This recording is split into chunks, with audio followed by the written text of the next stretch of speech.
Welcome to the Listening Like a Leader lecture. Now, before we start to define listening, I need to distinguish listening from hearing.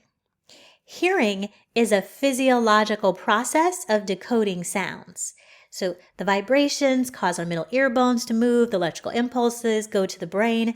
That's hearing.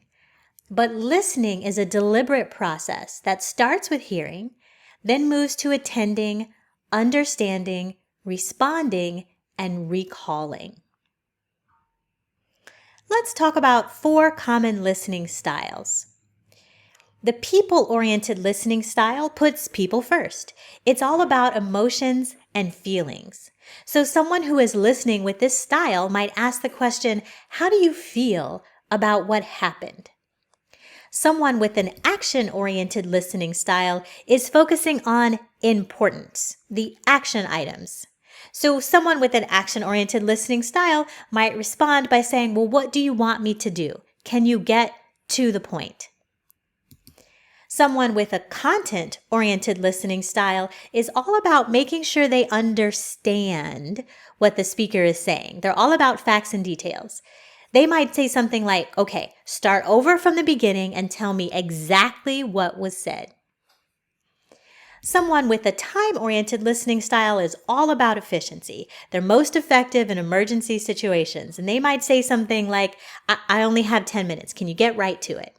So the action-oriented and the time-oriented might lead someone to say, can you get right to it? For the action-oriented perspective so that they can do what needs to be done, and the time-oriented perspective so they can move on to whatever else it is that they need to take care of.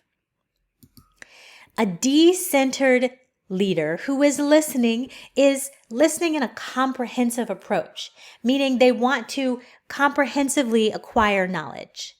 They're also listening critically, deciding whether they need to accept or reject the entire message or maybe parts of the message. They're also listening with an empathetic style, which again means putting people first. So they're demonstrating empathetic responsiveness. They're experiencing an appropriate emotional response to what the person is saying. They're perspective taking, meaning putting themselves in someone else's shoes. They're also being sympathetic, meaning expressing concern for the situation that the other person is facing. A D-centered leader is reading nonverbal cues and paraphrasing, restating what the other person says, feels, means, and asking for clarification about whether or not they're correct. So I hope this image reflects for you an empathetic listening style, right? So both people here are being comprehensive, critical, and empathetic as they pay attention to what the other person is saying. On the flip side, an egocentric leader listening style might involve several of these strategies. The first is fraudulent or pseudo-listening, when you're behaving as if you're paying attention when you're really not. Perhaps you're even multitasking instead of listening. The monopolistic listening style delivers monologues rather than engaging in a dialogue. Someone who has this listening style believes that listening to people is a waste of time and they want to be the ones talking. A completive listening style just completes other people's ideas or stories instead of listening. So they're letting their preformed biases, prejudices, expectations, stereotypes cause them to hear what they want to hear instead of listening to what the speaker actually said. Someone with a completive listening style is often completing incorrectly. Then there's the selective listening style that only takes in bits and pieces of information that are immediately salient to the listener and then dismissing the rest. So someone who's action-oriented or time-oriented might be engaging in a selective listening style. We have avoidant listening, which is intentionally ignoring information that they would rather not deal with, pretending like those things haven't been said. Defensive listening is when the listener interprets the remarks of others as attacks because they always assume that someone else will belittle them or try to diminish them. And then finally, the attackers listen only to find an opportunity to aggressively attack someone else. An attacker listener is overly critical and judgmental when listening to others. And as a bonus, which is not on the slide, we have narcissistic listening.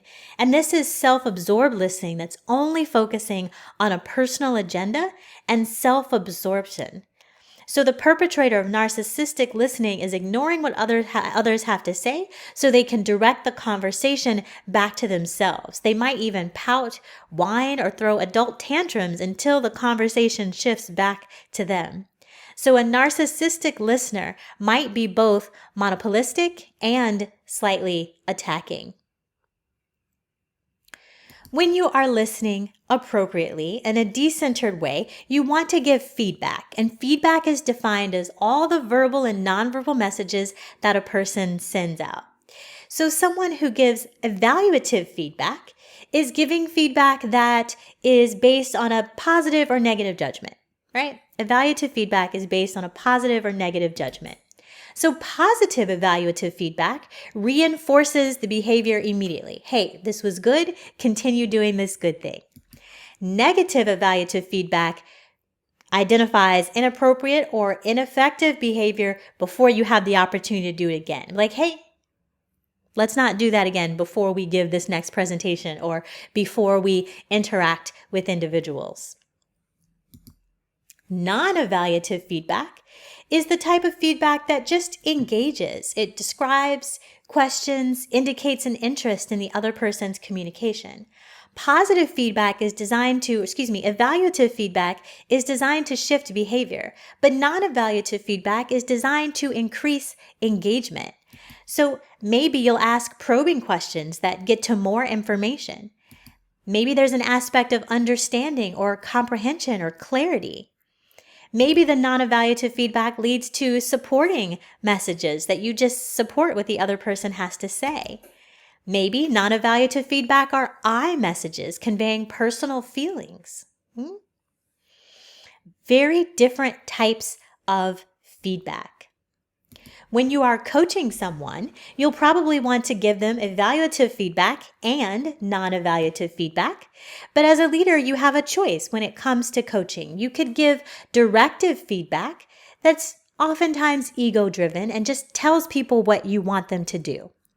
Or as a leader, you can coach by giving non-directive feedback, where you facilitate someone's personal growth, where you help them get to the answers that they need.